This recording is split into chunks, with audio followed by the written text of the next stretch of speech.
Welcome to the Elaborate Topics podcast, where we focus on lab-specific strategies for medical laboratory professionals. We're proud to be the healthcare detectives that work behind the scenes to get the results needed to influence medical decisions. Let's grow together and jump right into the lab.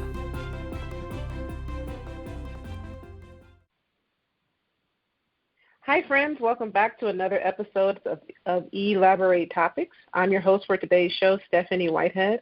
For those of you tuning in for the first time, I'm your podcasting laboratory leader and co-host for this podcast. Elaborate Topics is a weekly podcast where myself and my co-hosts, Taiwana Wilson and Lona Small, are bringing you topics related to the laboratory and leadership that help you excel inside and outside of the laboratory environment. And I'm super excited for today's show. I want to get right into it because I have a very special guest joining me today, Miss Anastasia Penright.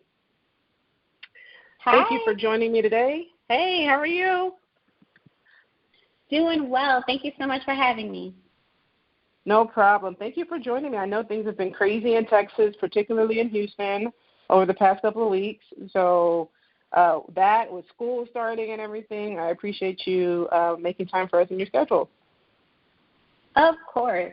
And I'm just like everyone else. I am getting ready for this 3-day weekend, much needed. So it's coming at a great time. So before we get diving too deep in the show, I just want to go ahead and talk about some of your awesome accomplishments and your journey in your career so far. So Anastasia, you're a corporate business consultant by day and a community leader by night. In addition, I read that you came to Texas by way of Louisiana, and I came to Texas by way of Mississippi. So I kind of feel like we're like Southern spirit cousins. But can you tell the listeners about your journey and how you got to where you are today? Oh, absolutely. So, yes, I am born and raised from New Orleans, and the accent has been gone if I ever had it that strong. I think it was strongest growing up, and then in college it just started to slowly fade as I went to school up north Louisiana. But born and raised there, and as I've been growing in my career, my focus in my collegiate studies was financial services. And then as I've grown in my career now, it's been more aligned to human resources and diversity and inclusion. And so I spend a great deal of my day work helping to bring diverse talent into my organization.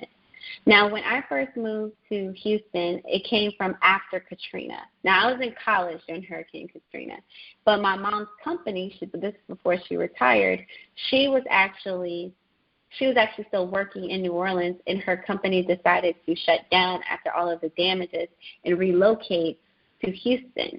And so that required a move. Now, because I was in college, I pretty much stayed where I was, but then once I graduated, I decided, hey, let me go join my family, my immediate family in Houston, which was, if you told me 15 years ago, like, oh, my goodness, you'll live in Houston, Texas, I would have never believed it. Because in New Orleans, we didn't go west. If anything, we would go east. Like, you're from Mississippi, I would be in Biloxi every other weekend, or we would go to, Birmingham or Atlanta. Or we go to Florida, but you don't go west. So it's really interesting that I managed to be in Houston, Texas. But it was the best thing that actually happened to me because one great job turned into a very good career. But my true passion was a lot of the activities that I did outside of my day job. Because I was new to the city and new to Houston now, I didn't know a lot of people. So what I did was to get out there and not only want to help my community, but to meet other people as well, is get out there and volunteer, be a part of organizations, and I continued to fall in love with that. I did a lot of that in high school and in college, but it really grew when I was an adult. I managed my own time. I managed my own schedule, and then also a lot of the things that I did with volunteering, it was me providing my talent to help someone else. And you're the worker, right? You're just kind of helping others. And then I started to recognize where there were different needs, like what is missing? What can I do to make an impact besides, being a volunteer is great, but not just being a volunteer. And that's when I noticed there was a lack of organizations that really helped towards financial literacy at a younger age for students and kids. And that's how you can get to financial illiterate adults, is because we don't focus on this. In middle school and high school, we're not taught a lot about checking and savings accounts and managing a budget and things like that, or how to do your taxes, or what it would be like if you owned your own business. You're simply just not. It's not a part of a curriculum you see often. And so I recognize that need. And that's how I created my nonprofit, Respect My Voice, because of it. And then I went from I still do a lot of volunteering with other organizations, but now I also have a nonprofit where I have volunteers helping me. And it's just one of the things coming to Houston, being so involved in recognizing where I can make my impact. This one thing I could do to really help my small community be a little bit better. So that's just been a long-winded way of giving you my journey. No, that is amazing. And I came across you from kind of a 6 degree of separation. My goodness, Friday. Come on, Stephanie. 6 degree of separation situation from a mutual friend, Christine Talamonte. Shout out to Christine, because she texted me early on a Monday morning, and she said, "You have got to listen to this TED Talk, girl. Like, I've listened to it like 3 times, and it was your TED Talk from earlier this year." With almost or probably over 100,000 views by now on YouTube. Congratulations. Quite the popular TED Talk. And it's entitled 5 Steps to Remove Yourself from Drama in the Workplace. So tell me how it came about that you are on a TED Talk stage. Like, what motivated you to do that? Oh, of course. So like I mentioned, I am a corporate professional by day, and I call it like a co-preneur because I work corporate job, but then I'm also an entrepreneur. So it's like that's the both paths of my life. And when it comes to working in a corporate environment, it's important to try to take advantages of all the resources that are provided for you. When I'm doing a lot of my entrepreneurial work, there's just some things that I simply don't have. I'm not a conglomerate. I don't have this huge budget or all these different programs. So in my corporate job, I try to take advantage of that. Now, my company did a partnership with TED Institute, and they basically were saying, look, our theme is going to be focused on ignite. It's just the word, ignite.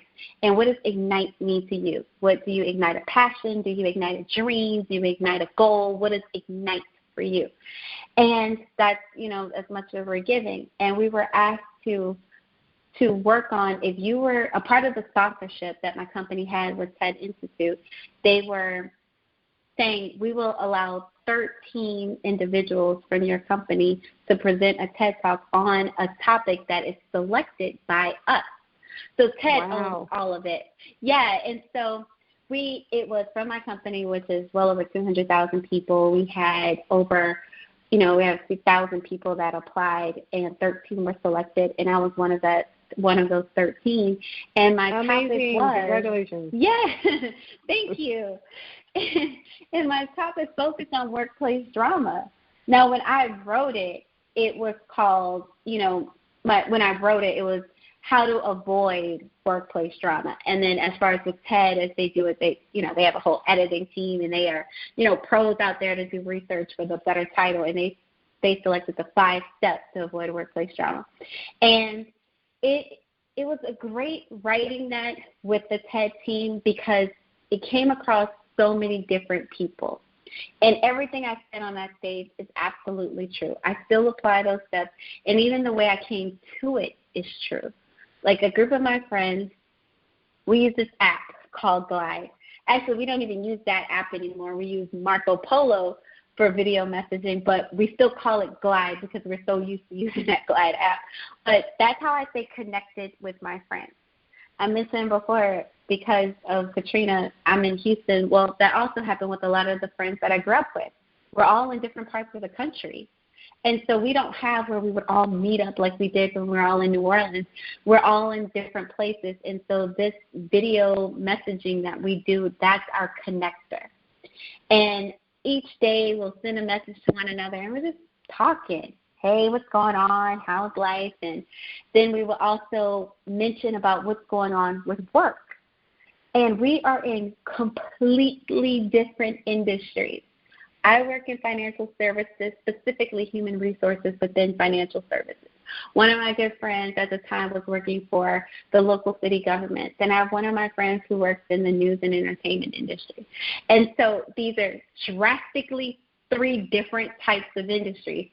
And yet, as I could tell a story about work or they told a story at work, they would say, that sounds just like so-and-so. I had a problem with this person like that, and that person does that. So we were just noticing, like, how do we have the same stories? Like, we're doing different type of work. And then it would happen a lot. We'd have these conversations, and I said, okay, there's got to be a better way. What can we do? How can we combat this? And I would listen to them. They'd listen to me, and I was thinking of ways. And I'd say, okay, when we get to the situation, we'll do this. And then I simply just wrote it down. I never imagined that something that I wrote down for a way to specifically help me and something I shared with my friends to help them would be seen across the world, and so many people would find it relevant to what they were going through at work as well. Well, it's a highly relatable topic. I mean, it doesn't matter really what field of work that you work in, because you're working with different people, different personality, different generations, people from different backgrounds who may or may not be going through different things.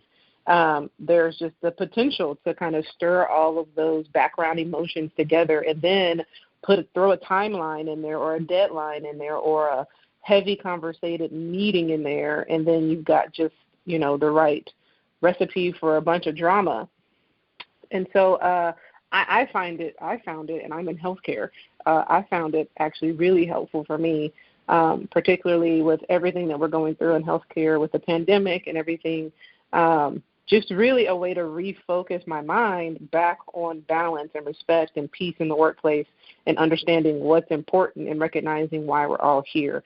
And so why do you think it's important for people to hear this podcast and kind of get back to what is important, the root of why you're at work every day or whatever your mission is at work every day? Oh, that's a great question, because you have to be able to find your peace. You have to be able to do that, because if not, we're not zombies, okay, and we're not robots. And that's one thing. I actually take it. I don't take it as an insult, but I always feel the need to say something when someone says, "Well, you just need to check your emotions at the door." That truly doesn't exist, because that's what makes us human. I don't have to be driven by my emotion, but guess what? We all have emotions. If that weren't the case, almost every world war we've had was emotionally driven. Every conflict that exists comes from that. So when people say that, it's just they're fooling themselves to believe that they can just compute a decision and it not have some type of emotion. Even if, like I said, it's not emotionally driven, but there's some type of emotion. So that's one thing. Because of that, we have to know how to deal with these different personalities and these different type of people with their own emotions coming in. And we can't control what other people do.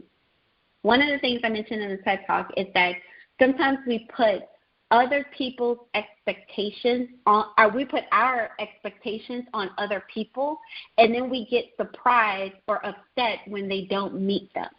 And that's a big deal, which is something I noticed I was doing. I felt like if I'm doing this, if I'm being nice, I'm giving you this, bringing this, I should be giving that back. I mean, that's how it works. You give respect, you get respect. That sounds great. It's a great cliche. We should all be respected, but at the same time, you cannot force anyone to treat you a certain way. And if we constantly keep thinking about all these different things, you drive yourself crazy. Your performance starts to go down. You bring your work to home, which now with a lot of us working remotely in different companies, I know it's not as much in the health industry, but there are a lot of people who are at home. And if we're bringing now work into your personal life, that can affect friendship relationships, spouse relationships with your children, because you're irritable, you're just upset, and then you start to really have this disdain for your job. So the only thing we can do is control how we deal with things, and it is not easy. It is absolutely not easy. It takes a lot of practice. It's any muscle that needs to be continually worked out. You have to be able to do that to keep your peace, or you simply won't be able to work with anyone. Because no matter where you go, that's another thing that I've noticed. The grass is not always green on the other side. Sometimes you kind of like replace one evil for another, and then you just don't know, because you're just working with people, and with people, that's what it comes with. So focusing on how can I train myself, and one of the things where I try to mention, even when I talk about taking the high road, it does not, or I started out where I say my TED Talk is about annoyances. It's not about blatant disrespect. I just want to make sure that is very clear. It doesn't mean you have to see how much disrespect you can take and you can kind of just like meditate it away. Absolutely not. Things that are true disrespect, it needs to be addressed appropriately, going to the right people. If it can't be escalated, if it's a systemic issue in your company, then really looking at the decision, is this the right company? But when it comes to annoyances, people who are just petty, just doing things, making things extra, or taking every single thing you say out of context, things like that. It doesn't truly affect your day-to-day performance, but it affects your mood. It affects how you want to interact with that person. Those things we need to learn on how to work on reacting or not reacting to. That's why I feel like this talk was very important. I felt like that was so good. That is so powerful, because I think for so many of us, we come to work and we allow the thermostat of our lives to be in somebody else's house. And so, they are controlling the temperature of your mood every single day. And what I loved about your TED Talk is, like I said, it resonates across industry lines. And so it doesn't matter if you work in healthcare or finance or if you're a teacher. I don't want to change my mood or be smacking my teeth when you walk in the room. Like, I want to be able to be consistent no matter who comes into my space, because I'm controlling my vibe and I'm controlling my thoughts appropriately. So I don't want to belabor this anymore, because you have some pearls of wisdom that we want to give to our listeners.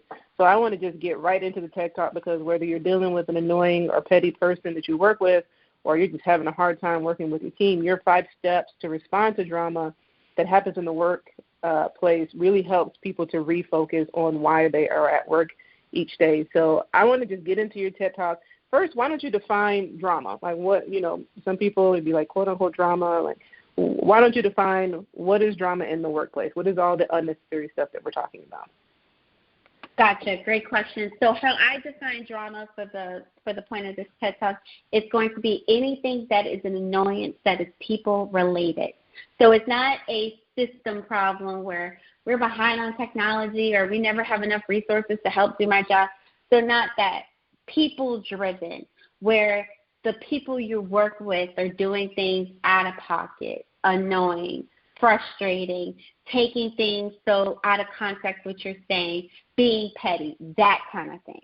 So that's how I'm defining drama, where it's, like I said, it's how people getting on your nerves, not necessarily the entire company. And those are things that you can truly work within yourself to fix. Things that are outside of your control or are going to be systemic issues with your company. If it, like racial issues, discrimination, or sexism, or things like that, you can't. These steps don't apply to those. Those are systemic problems. These are the things that are people driven by the people working directly with you. So that's exactly how I'm defining drama. And if listeners are like me, and as you were talking, like 3 different faces popped in our head, like what are your 5 steps? Like, break it down for us. What should we do when we identify, yep, I've got drama with this person in my workplace? Yes, of course. Okay, so your first step, that as I kind of go into this, and I define them by how I've been using them to kind of organize myself when it comes to like how I'm dealing with people. But I also just want to give the caveat that they don't always have to be, in that order. So, for example, as I go through them, like if you are already at step 3 and you're just like, okay, we got to go straight to step 5 or something like that. So we can, you can choose your order. Don't be set specifically each time on the order, but that's how they've been working for me. So I'll give that caveat. But step 1, rewind and reflect. That's also known as, what did I do? So at step 1, this is where you're constantly self-reflecting on what's going on. You look back at the situation and what role you played in it. And I don't want it to seem like it's like you're blaming the victim, but then you also have to realize when you're looking back at a situation where something happened, we're always going to be the quote-unquote victim of it because it's from our perspective. If it's a situation in the first place, that means something has happened to us. Or that's usually how we're looking at this, unless we feel like we hurt someone else. But you want to look at that situation and now picture it without the emotion. Play by play. What did you say? What did they say? And when you do this, it allows you to kind of play back on, because hindsight is 20/20, where you just kind of go back and like, why did I argue with this? One thing when I do my self-reflection that I notice is that I keep doing this. I keep thinking that no matter how many times I address something with someone, that I can get a different result. Like if I just had this conversation saying, hey, this is how this should be done, this is how we can better work with each other, and then they mess up. Then I say, okay, no, this is the way we can do it. We could do this, and they mess up again. I think if I keep talking to them, they'll get it. I have to realize sometimes, why do I keep just talking about this? Either they don't get it, they don't want to get it, whatever it is. I need to recognize my part, because me continuously doing this, I'm only getting myself frustrated because I'm expecting something different after I know what has happened in the past. Mm-hmm. So those are the type of things that when you self-reflect, or if you notice that you've sent something, one is easy, like with emails, and we'll even talk about that a little bit more, but with emails, if someone sends you something that's kind of out of pocket, you can hear all the passive aggressiveness is like screaming from the email. And then you write something. Per my last email. Right. Per my last email, right? Moving forward, we're going to do, things like that. All of our key words we have in there. And when you see that, you have to, and you respond back to it. And then they respond back. And then you respond back. When you're looking back and you're doing your self-reflection, you have to think, why did I do this so many times? Because honestly, once you continuously go back and forth like that, it's a moment where you feel good for a second. You feel good like, oh, they're not going to just tell me anything. And then you kind of feel good for like, okay, yeah, I got them, I don't have that. But then at the end, you look just as guilty as them or just as petty. So that you're going to have to get out of my email. You're going to have to get out of my email, because I love the reply all button. I'm sitting here, reply all, C. Exactly. Exactly. And when you have to call out something, is you never want to just ignore something that you know could look bad on you, because if you ignore it, it's almost kind of be like an acceptance, where if they say, well, you didn't do this, and then you're like, I don't have time for you, you're not ruining my peace, I'm not even going to respond. That could seem like acceptance. But if you have to respond, actually, this was completed on this date, this date, this date. When you just respond, factual information, sharp shooting, very direct.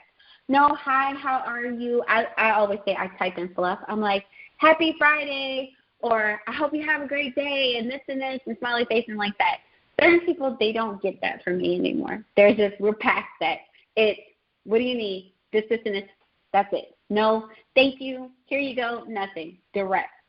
And that's sometimes how you have to be, because if you continuously get yourself into the situation, the more frustrated you will be. So the entire purpose of step 1 is to self-reflect. Not victim blame yourself, but see what part you played in it, so that way you know how to act in the future. That's where we go with rewind and reflect. Now, step 2 is come back to reality, also known as it needs to stop. This is where you and I were just talking about how you can bring all the things that you're struggling with at work, bringing that into the house, where you're just now getting dressed for work and you're just mad. I know someone is going to send me this, and then I'm going to send this back, and then we're going to have a whole fight.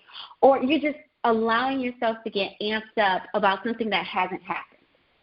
And it's not always crazy, right? You usually start from something that either just happened or you're picking back up on a situation that was just left off. Like the day before, you might have went back and forth with someone and you're expecting a response as soon as you get in. So it's not always something that you're just pulling out of the air, right? It's always something that's driven.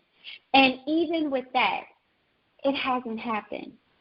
Because if you already know whatever's going to happen can irritate you or cause something, why sit there and make it worse by thinking about it ahead of time? Why sit there and get yourself amped up about what if they say this, what if they say this? Because as people, our imaginations are way wilder than our realities. We make it like an action-packed movie in our head, right, and then we get to the situation and it's a little different. So it's better if you try, and it's like you have to train yourself. I still do this. I can be getting dressed and I'm like, why am I thinking about these people? They do not live here. They are not on this mortgage. Let me stop thinking about them. I'm going to deal with that when I log in for work. But we do that. And when we do that, you find yourself going to work already irritated. And that can make a situation in itself because you're already irritated. You've been thinking about this for your entire commute on the way to work. And then when you get there, the least little thing is already just kind of driving you crazy. Even if you don't react to it, you just, you roll your eyes or you're mad or you're just kind of upset. It's because we've allowed our mind to already think of what can go wrong in the day. And I love the fact that you said that you have to train yourself for that. That's actually a really good point because you can create anxiety and worry in your mind.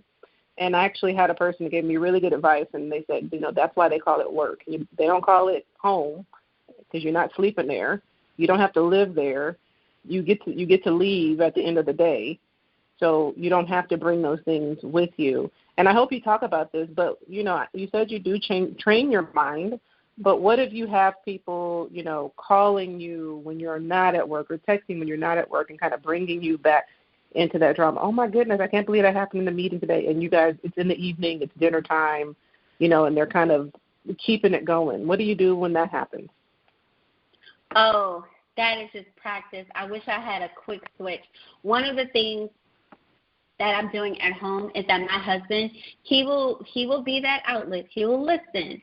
But then at one point, he does shut it down. He was like, we need to not do this. We have our whole life at home, and you need to leave that there. And you be frustrated, get it out, and you need to just put that to the side and let's do something else. You have to focus on changing that energy. If it comes to playing with your kid, hanging out with your spouse, calling your friends, reading a great book, or go into Netflix and just fall into somebody else's drama. Like whatever's happening on whatever TV show and they're being crazy, fall into that. Some people call it guilty pleasures, whether it's cartoons, housewives, whatever it is. Fall into that. Don't, you're perfectly how you said it. Don't let work come home. Don't let that. It's home. That's why it's called that.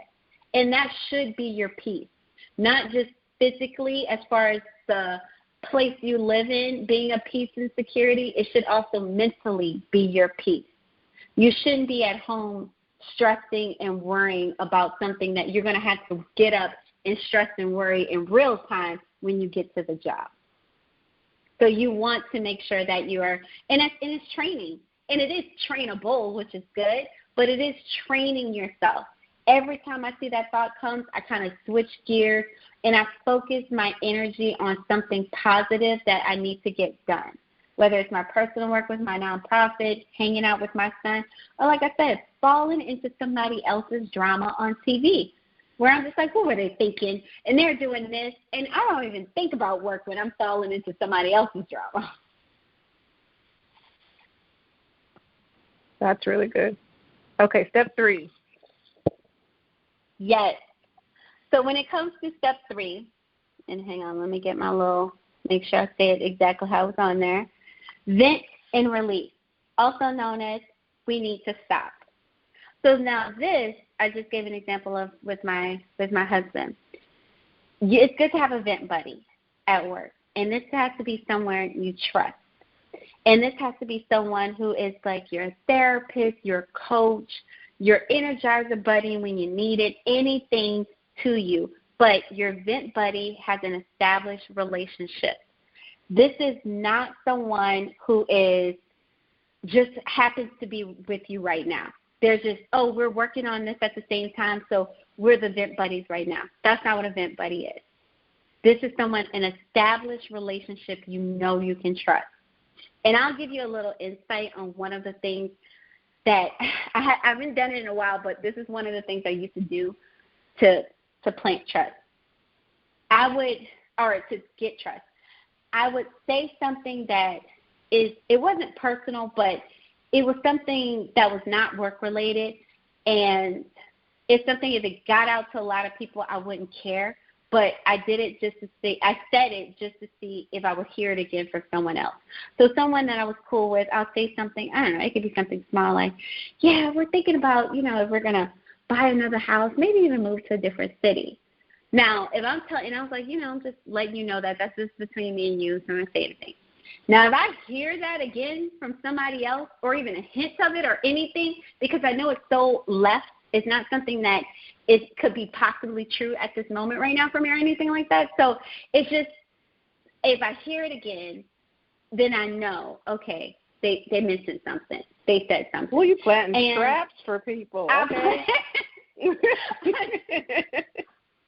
It's my way of establishing, like, okay, I can trust, because a lot of times we put that trust on people where you're like, look, don't say anything. And that's our favorite words, don't say anything. Just between me and you, between me, you, and the walls. And then we think that's a binding contract. Like, right. They're supposed to. You're not supposed to do it. But who said they felt the same way? They probably like, I'm saying this as soon as you leave. So, or they'll tell somebody else, hey, don't say anything. But, I heard this from someone else, but don't say it. So you never know. Like, once you say it, it's out. But, so that was my way of just trying to figure out, like, let me plant something that I don't care if it gets out, but it's left enough that I know it's just not true. And it can't be misinterpreted. You have heard it here on our podcast first set of trust traps. I'm writing it in the notes. Trust traps. Right. And that's how you define your vent buddy. But a part of your vent buddy, once you have that relationship established, you want to be able to have a conversation. Something goes wrong. Someone makes you mad. Your vent buddy is the one you can, like, explode to. I'm mad. If you got to curse, if you got to scream, you get it out. But then the responsibility of your vent buddy is that once you've unloaded all of that, because you have to get it out. It's like, I really do believe in energy, and if you don't get that out, you let it build in, and it can't even be converted because you've let it stay in. You have to get it out. And then once it's out, then you'll be able, your vent buddy's responsibility is supposed to be able to help you shift. Okay, that happened.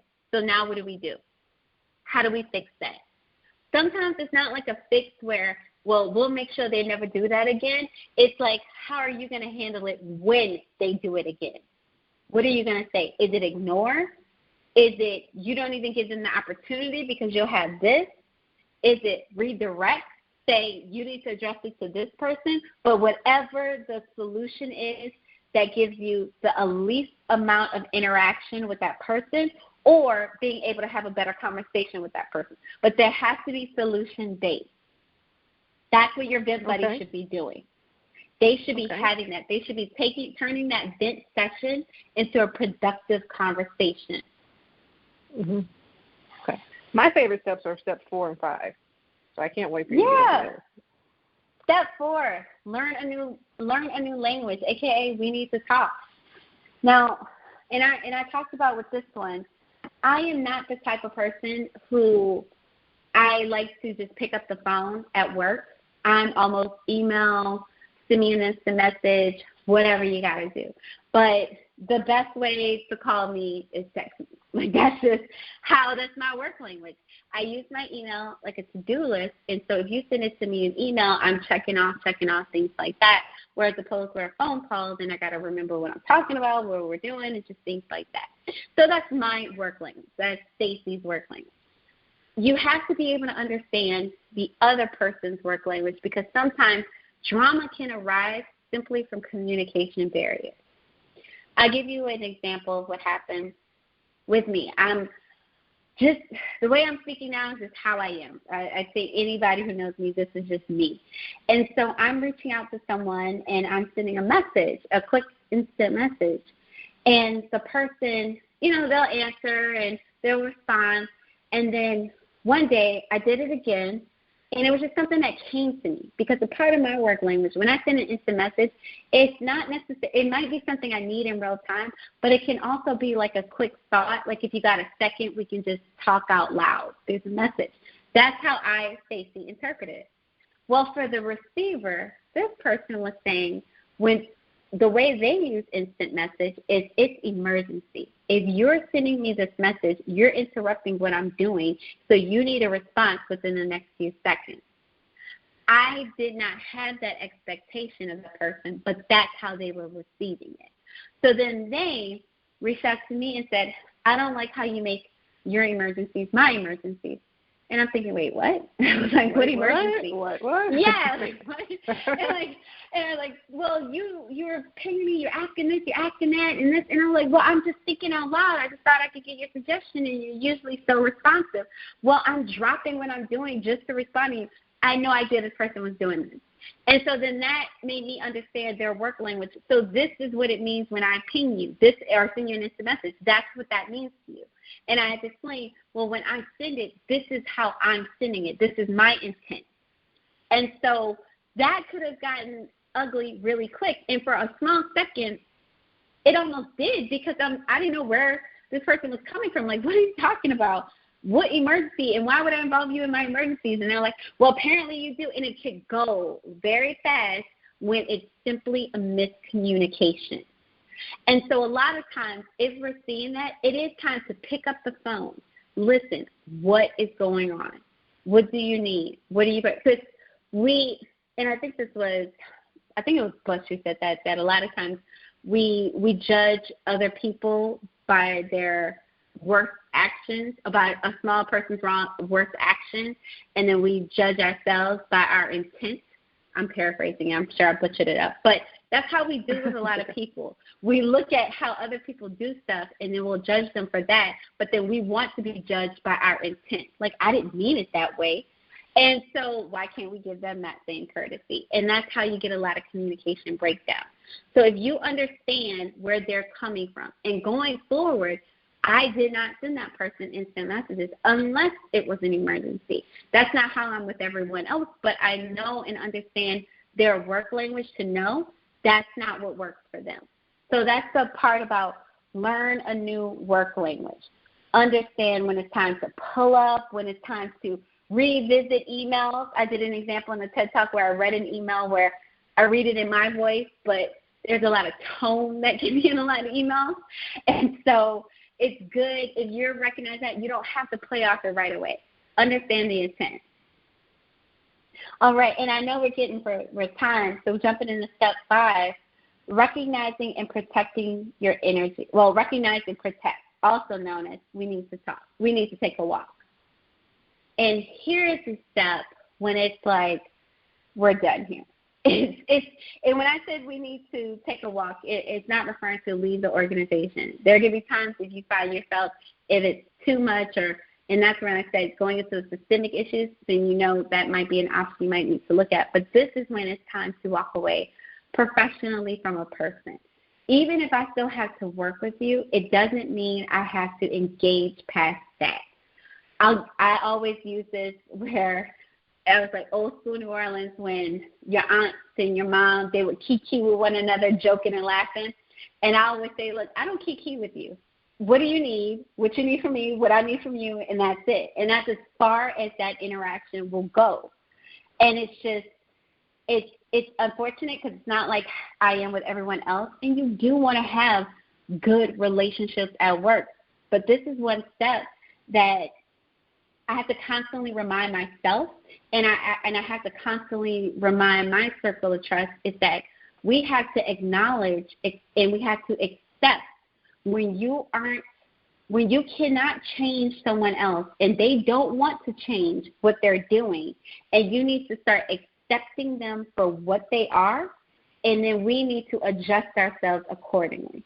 So that means I no longer need to interact with you. That means we can't be friends. We don't kiki. We don't speak past whatever we're working on. And that's what we have to accept, because I guess because we're relationship type creatures, we want to have a good relationship. We want to make this work. There are people who just don't. Whether it's a conscious bias or an unconscious bias, whatever it is, they don't want to be able to work with you peacefully. And you cannot let that interrupt your peace. You have to accept them. This is who they are, and be able to walk away. I like this one because I think one of the main mistakes that I see when I'm coaching somebody or mentoring somebody, and those are two different things, people, on just challenges they're having in the workplace, are that people see things at work through the lens that they see things in their personal life. So it's black or white, or it's right or wrong, and they use things like, I like this person, or I don't like this person. And I always have to go back to, those are liking somebody, not liking somebody. Those are tools for your personal life. But in order for you to be able to be effective at work, you have to grow in your ability to have public relationships with people that you wouldn't necessarily deal with privately. Like, if this were any other stratosphere in my life, no, I wouldn't be going to Cold Stones with you. But, because we are here in the same building, on the same 8-hour work period, working on the same project, I do have to deal with you. So I think this one is so poignant and so effective, and I think the more people are able to grasp this one, the higher you'll be able to go and the further you'll be able to go at life, because to the capacity of which you can deal with diverse individuals on a professional level and not make it super personal, I think the more successful you'll be. And like you said, letting go doesn't mean that I have to accept a person's behavior. It just means I know what it is, and that I choose to manage my professional self accordingly. I'm not going to try to control it. I'm not going to try to fear it. I'm not going to try to struggle with it. I'm just going to work within who I know you are at work and get through my project.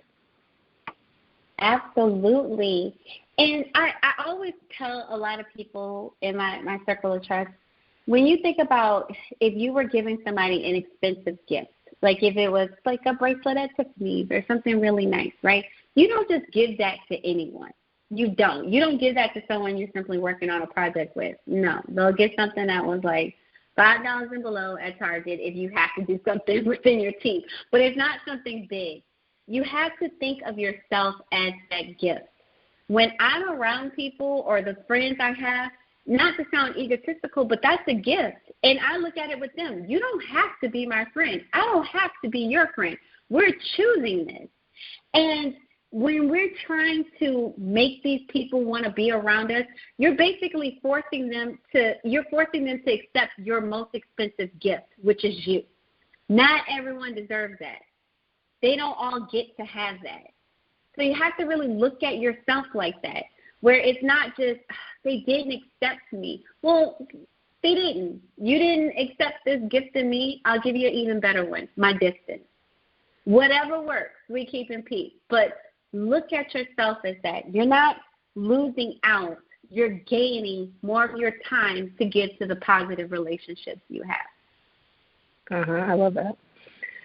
I think these are, like I said in the beginning, pearls of wisdom, and to the extent that an individual can embed this and operate within these 5 steps, to me, the further your goals, in your professional life. What do you think listeners can do that are taking notes right now? What advice would you give them to really embed this into their daily routine and incorporate these 5 steps into their professional lives? Oh, definitely. Every time, right now, if you're at home or you're at work and something is irritating you, or if you're just really upset with an individual, start with step 1, the self-reflection, looking back at it. If you've had countless interactions with someone and you know we're just not connecting, maybe it's time for you to look at understanding each other's work language. And if this has been going on for far too long, you've tried everything. You tried to, their work language. You've tried to, to best of your knowledge, communicate with them. You've adjusted yourself. You've taken ownership of what you've done, and you've just done everything. Then now it's time to start at step 5. You need to just know it's time. We need to take a walk. So look at where you are. If you're about to have like you're mad and you need to get out with your vent buddy, start today. Start with get it out, and then before you even go in, I always say this, like, look, I'm mad. I'm just about to go off right now. Get me back, but let me get this off my chest. And I set that expectation with my vent buddy.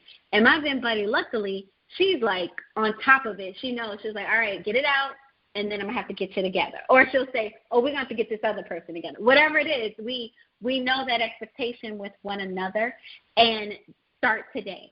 Start today with your vent buddy. So no matter what step you need to begin at, but you can start right away incorporating that into whatever you're going through. This has been amazing.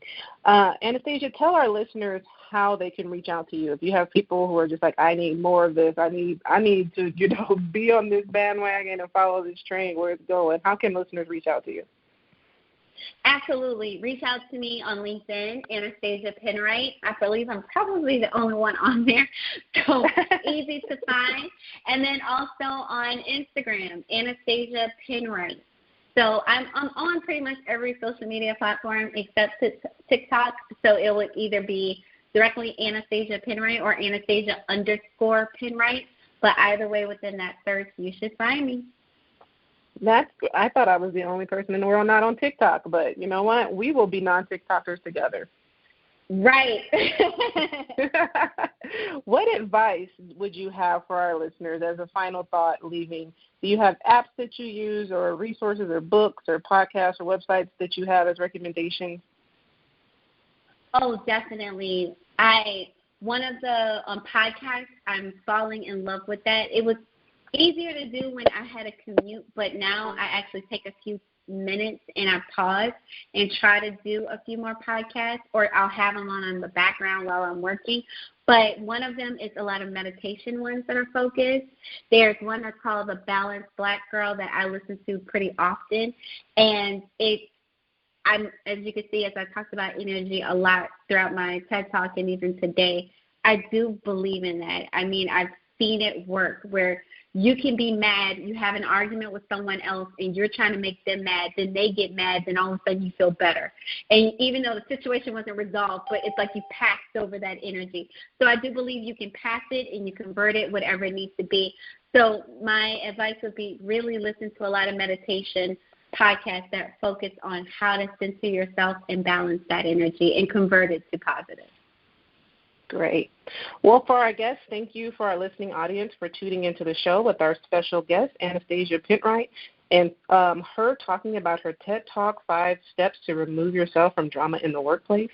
If you like what you've heard and you want to listen to our previous shows, please subscribe at directimpactbroadcasting.com. Remember to email us at elaboratetopics@directimpactbroadcasting.com to listen to more topics on topics like this or to hear more guests on our show. You can always follow me at Stephanie Whitehead on my social medias, Facebook, LinkedIn, and Instagram. And please tune in next week to hear more amazing episodes from Elaborate Topics. And until then, have a great day. Thank you, Anastasia. Thank you. Bye, everyone.